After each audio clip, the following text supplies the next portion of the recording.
Celtic, and Brendan Rodgers said this in the lead up to the game, they should have had enough players to win last night. They definitely had enough quality to beat Kairat at home.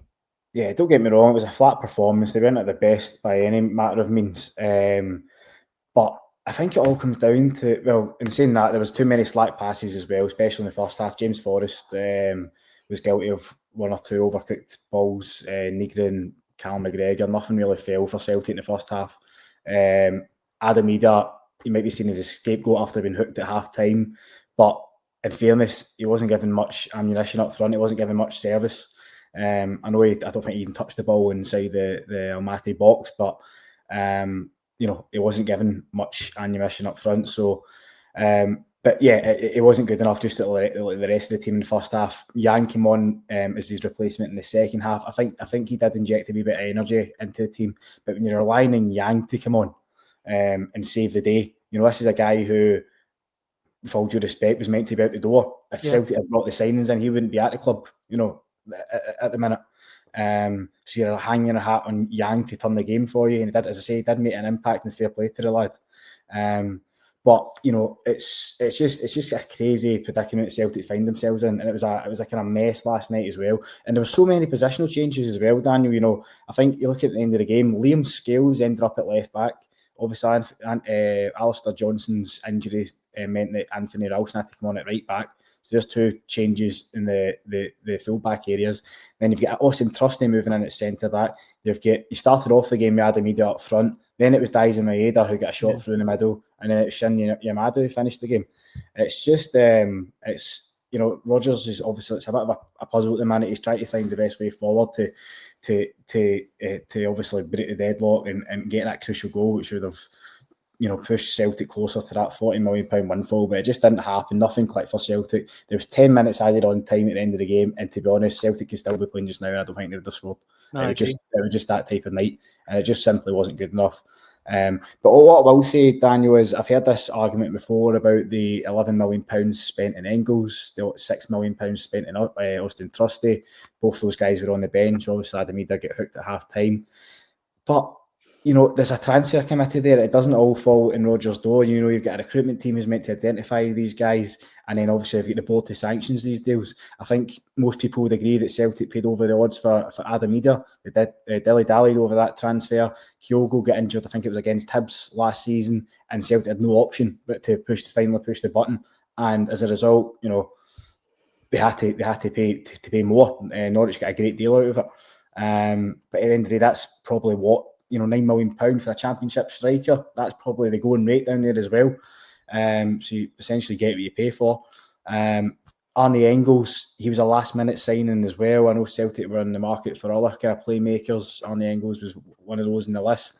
A last-minute signing. You sell Matt O'Reilly. Clubs know you've got 25 million plus in the bank. And, again, Celtic have paid £11 million for a player which Brendan Rodgers described has got potential. But you'd expect that you wouldn't expect Arnie Engels to be sitting on the bench for too much longer. I actually think whenever he's come on, I think he's actually done okay this season. I think he's done well as well, Ryan. So I think I've always said this. I've always been an Arnie Engels trainer. I do think that he will come good for Celtic. And I think obviously Nygren coming in has added a bit of competition, much needed competition. But for me, I know Nygren's getting applauded, but for me, I still think Arnie Engels is a better option in there, especially with his set pieces. So yeah, I mean, I get Brendan Rodgers doesn't have a great transfer record, but it doesn't all fall at his door. It doesn't. We're getting a lot of comments, Ryan, or several anyway.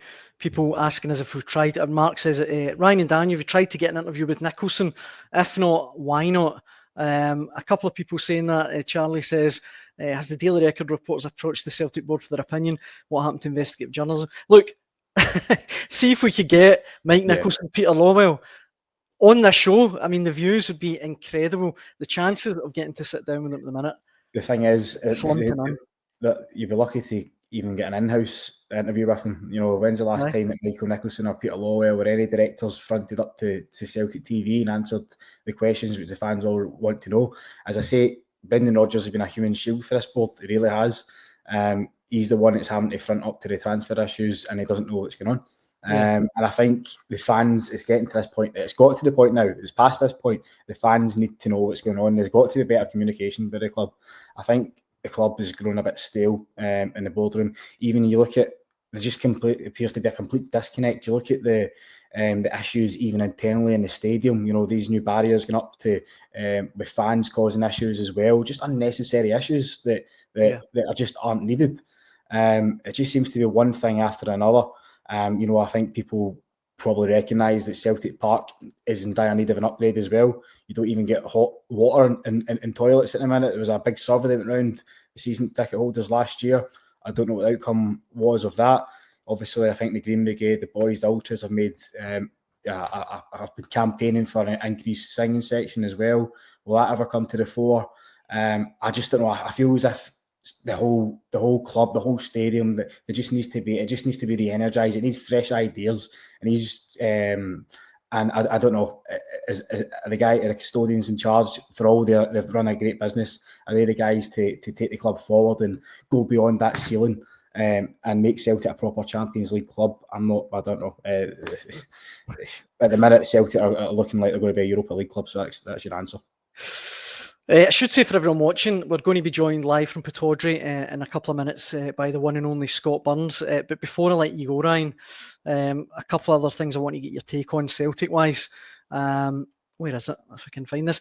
AJSC Tech says Kairat are a poor side. If Celtic lose next week, it's the worst result this century.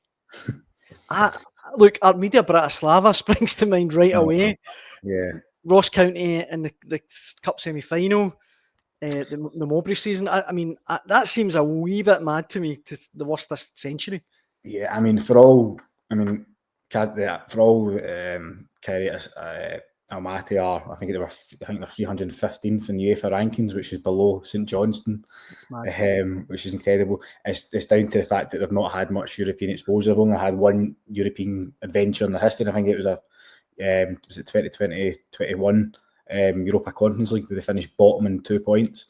So it wasn't too good. I think there's only one Kazakhstan team that's ever qualified for the Champions League, and that was Astana in 2015-16. So from this part of the world, we almost turn our noses up at Kazakhstani football. But when you get to this level in the competition, you get to the playoffs, no team can be underestimated.